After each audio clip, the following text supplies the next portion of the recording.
আসসালামু আলাইকুম আপুরা, শীতের জন্য আমরা কিন্তু আপনাদের জন্য কাশ্মীরি শালগুলো নিয়ে আসছি। এগুলো হচ্ছে আমাদের বাংলাদেশি কাশ্মীরি শাল, এটা ইন্ডিয়ানটা না, এটা হচ্ছে বাংলাদেশিটা। আমি হচ্ছে দুইটা শালই দেখাই দিচ্ছি। দেখেন, দুইটা শালই কিন্তু ডিজাইনটা অনেক বেশি সুন্দর। আর এটা হচ্ছে মোটা শালগুলো, যেটা ওইটা পুরোটাই সুতোর কাজ করা থাকবে। পুরোটাই হচ্ছে সুতোর কাজ করা আর সুন্দর একদম মোটা শাল যারা পছন্দ করেন তারা নিয়ে ফেলতে পারেন।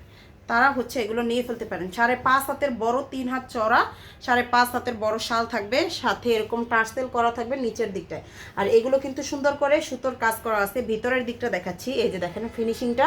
এগুলো কিন্তু সুতোগুলো উঠবে না, এই সুতোটা উঠার কোনো চান্স নাই। এই যে দেখেন, এটা খুবই সুন্দর একটা শাল, ডিজাইনটা অনেক সুন্দর। আর এটা হচ্ছে আরেকটা শাল, এই যে দেখেন, এটা হচ্ছে আরেকটা ডিজাইন। দুইটার ডিজাইনই কিন্তু ভিন্ন, দুইটার কালারই ভিন্ন। এই যে দেখেন, এটা হচ্ছে সুন্দর একটা ডিজাইন, গোলাপ ফুলের ভিতরে ফুলের টাইপের একটা ডিজাইন। এই যে দেখেন, ভিতরের দিকটা দেখাচ্ছি সুন্দর করে, কিন্তু সুতোগুলো সুন্দর করে হচ্ছে অ্যাডজাস্ট করা আছে কাপড়ের সাথে, ওঠার কোনো চান্স নাই। এই যে সুন্দর করে একদমই মিশ। এটা হচ্ছে কোনো আপনার কোনো খসখসে টাইপের কোনো শাল না, কাপড়টা ধরে আপনি মানে দেখতে পারবেন। আর ডেলিভারি ম্যানের সামনে থেকে চেক করে নেবেন প্রত্যেকটা শালই, প্রত্যেকটা ড্রেস বা শাল আমাদের পেজ থেকে জানান। এটার প্রাইসটা হচ্ছে অনলি 800 টাকা করে। যার যেটা লাগবে পেজে অর্ডারটা করে ফেলবেন।